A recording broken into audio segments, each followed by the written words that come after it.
The 1994 Yellowstone camp, 12 people vanished.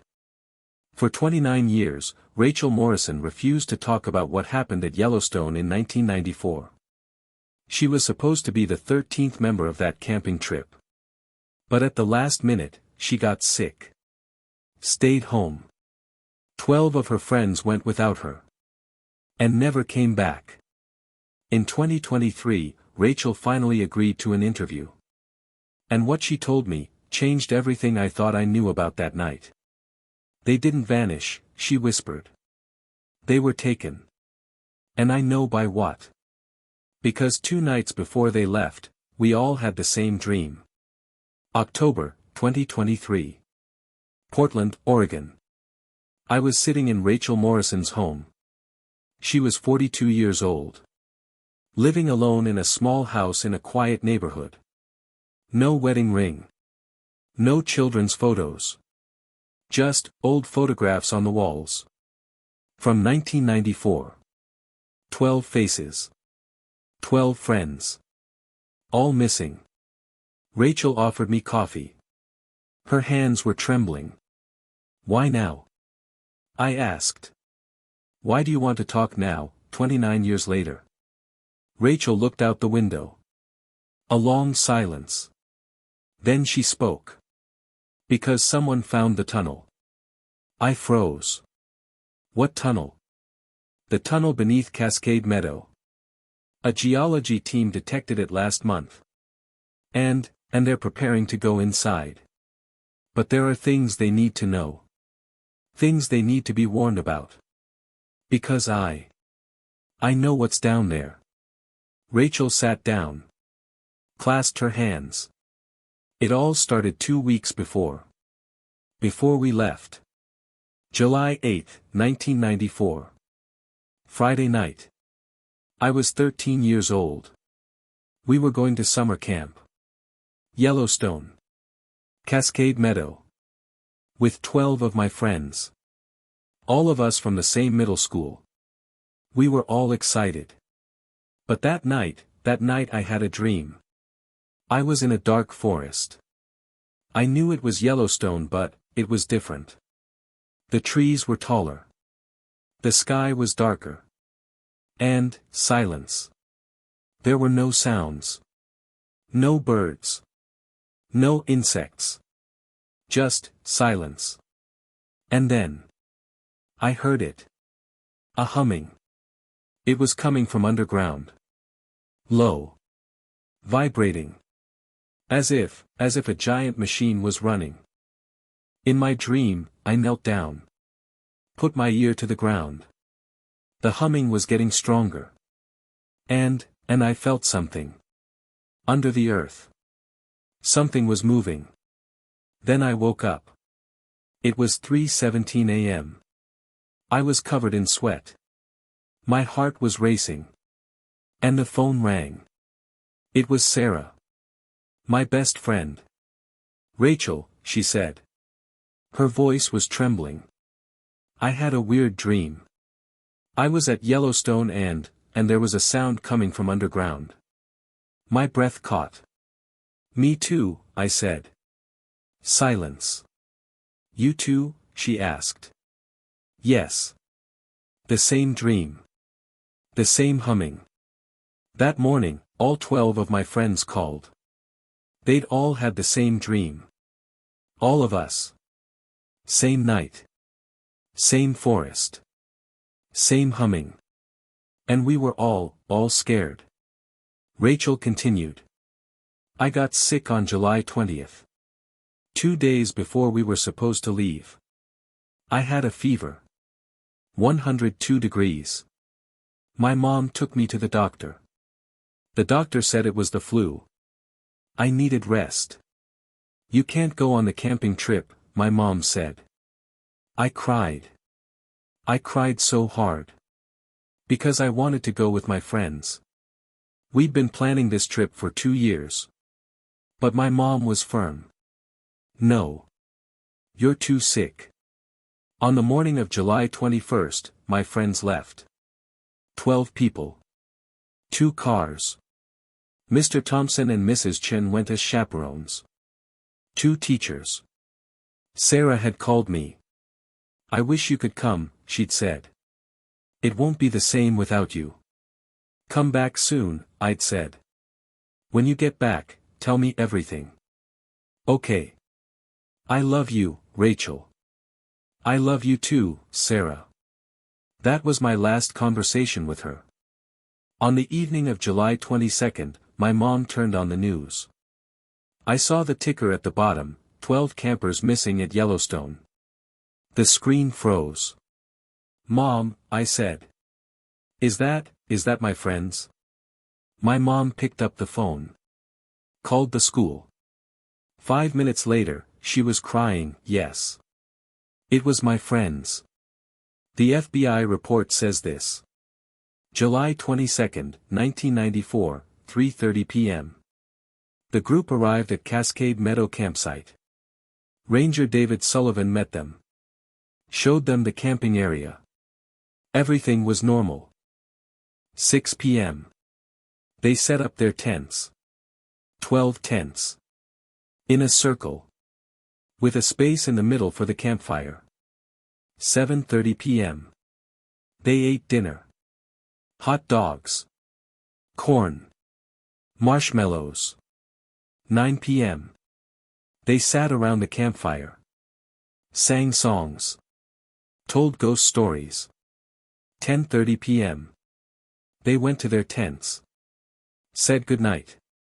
11:43 p.m. A radio call came into the ranger station.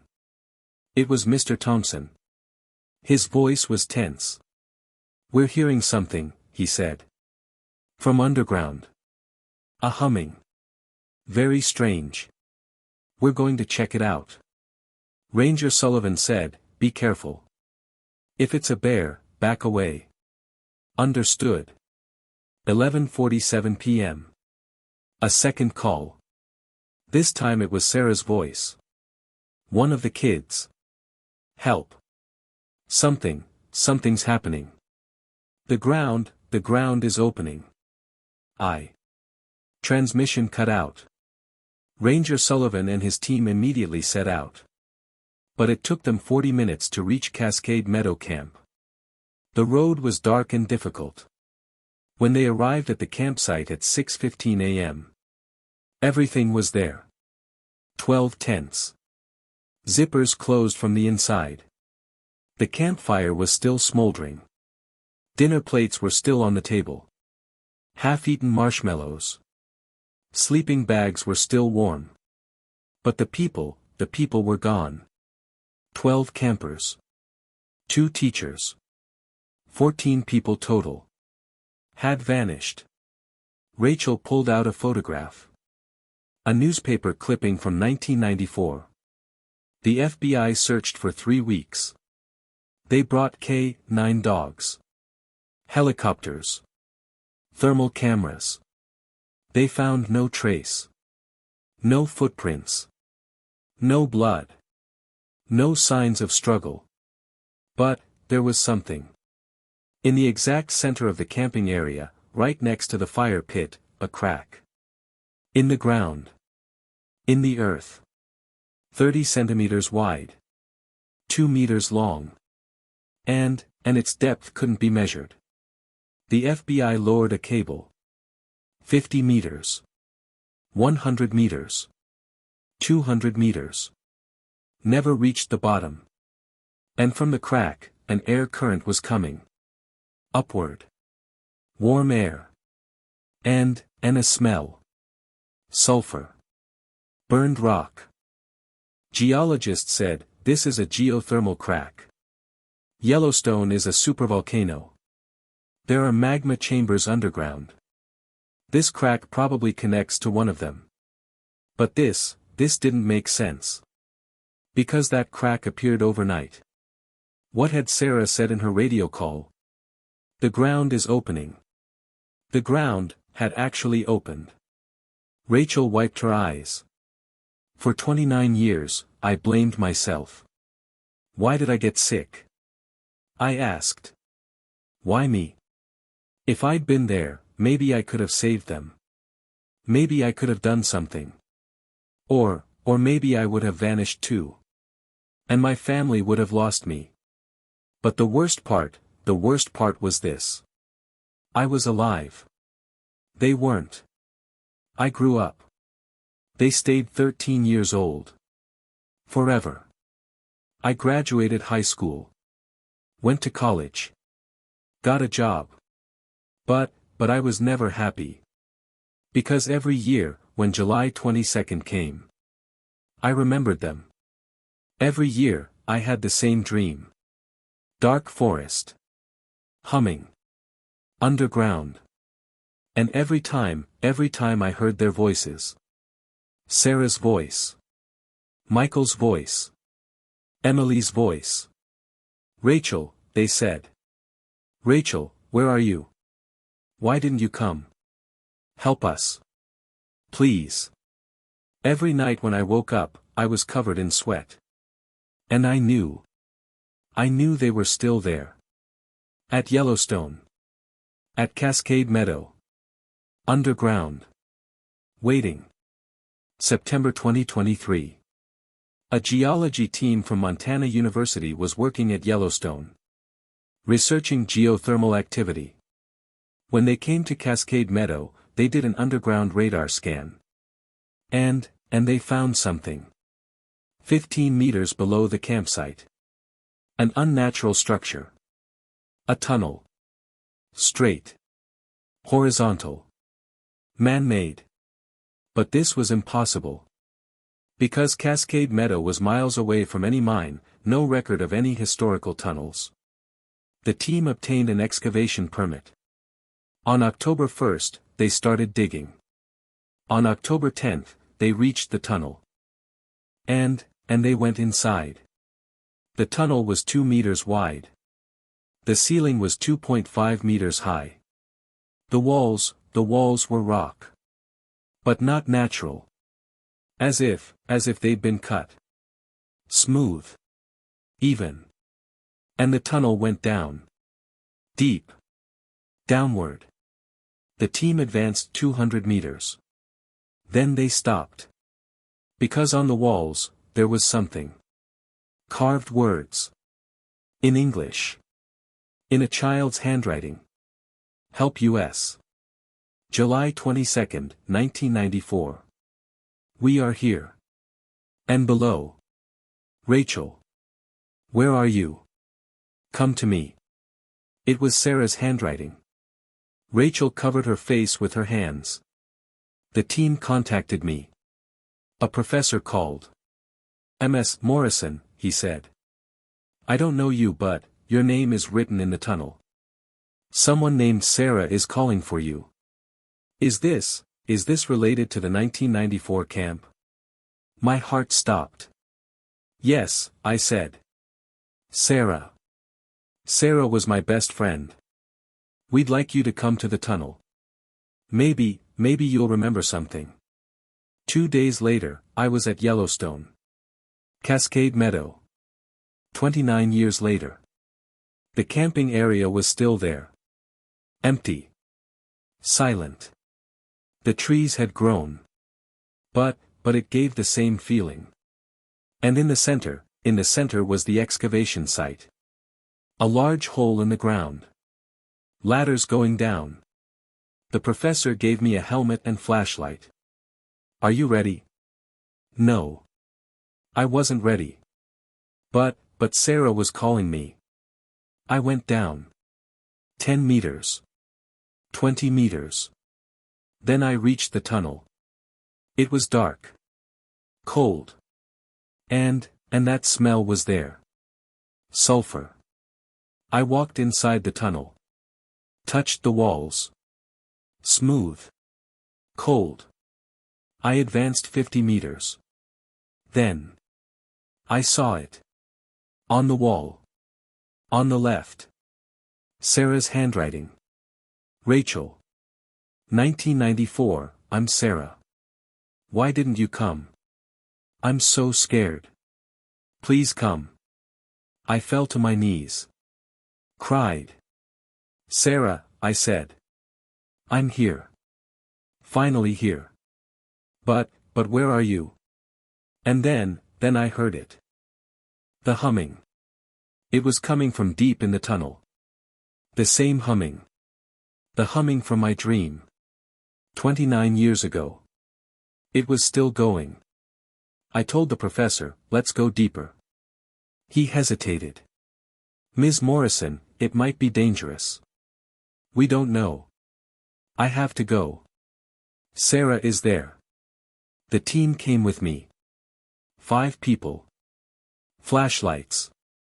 Radios. Safety equipment. We advanced through the tunnel. 100 meters. 200 meters. 300 meters. The humming was getting stronger. Coming from within the earth. Vibrating. And the temperature was rising. Hotter with each step. 500 meters. The tunnel widened. Opened into a chamber. Large. Maybe 20 meters in diameter. Ceiling 10 meters high. And in the center was a pit. Round. 5 meters in diameter. And from inside, light was coming. Orange light. Pulsating. Rhythmic. Magma? No. Magma wasn't this bright. Magma wasn't this, alive. This light, was as if it were breathing. And at the edge of the pit, there were things. 12 backpacks. From 1994. I recognized Sarah's backpack. It had a charm on it. A heart. I'd given it to her. I picked up the backpack. Opened it. Inside was Sarah's diary. Last entry, July 22, 1994. Midnight. Something's happening. The ground is cracking. Mr. Thompson got us out of the tents. We're all in the center. By the campfire. And a crack formed. Light is coming from the ground. Orange light. And humming. So loud. Mr. Thompson is saying, back away. But it's too late. The light is growing. Rising. Surrounding us. And I hear a voice. Voices. So many voices. All whispering. Come. Come down. Join us. Emily is crying. Michael is screaming. But I'm just thinking about you, Rachel. I wish you were here. I wish. The writing stopped there. The rest of the page was blank. But on the very last line, crossed out with pen, it said. We are below. In the light. Forever. The professor asked, what is this? Looking at the pit. I don't know, I said. But my friends went there. Impossible. This must be a magma chamber. No one could survive. But Sarah's backpack is here. If they died, where are the bodies? Silence. The professor couldn't answer. Because there was no answer. Those children, those 12 children, weren't dead. They didn't vanish. They went there. Into the light. And they were still there. I approached the pit. Looked at the edge. The light was calling me. I could feel it. Warmth. Vibration. And voices. Whispers. Rachel. Rachel. You should come. We're waiting. For 29 years. Please. You should come. It was Sarah's voice. I reached out my hand. To touch the light. No. The professor pulled me back. Don't. But Sarah is there. No. There's no one there. It's an illusion. Maybe hallucinogenic gas. Maybe geothermal vapor. But I knew. Sarah was there. All of them were there. My 12 friends. Inside the light. For 29 years. Waiting. For me. Rachel looked at me now. The professor took me back up. They sealed the tunnel. For safety. Too dangerous, they said. No one should go down. But I have to go back. Because Sarah is calling me. Still. Every night. In my dreams. Rachel. Why didn't you come? Why did you leave me? You should come. Please. We're alone. We're in the dark. The light is holding us. It won't let us go. But if you come maybe you can save us. And I don't know anymore. Maybe they're really there. Maybe it's just my guilt. Maybe because I haven't forgiven myself for 29 years, they're still alive in my mind. Or maybe beneath Yellowstone, deep under Cascade Meadow, inside that light. There's something. Something that stops time. Something that holds people forever. And Sarah, and the others, are still there. 13 years old. Forever. Waiting. Rachel pulled out a paper. Handed it to me. These are the tunnel's coordinates. If you go there, if you go inside. Please tell Sarah. I'm sorry. I wanted to come so badly. But I was scared. And I'm still scared. I took the paper. And in that moment I didn't know what to do. Because Rachel was right. Maybe her friends were still there. Or maybe beneath Yellowstone, something unexplainable existed. An anomaly. A door. And in 1994, 12 children went through that door. And never returned. But the door is still open. Still waiting. For the next person.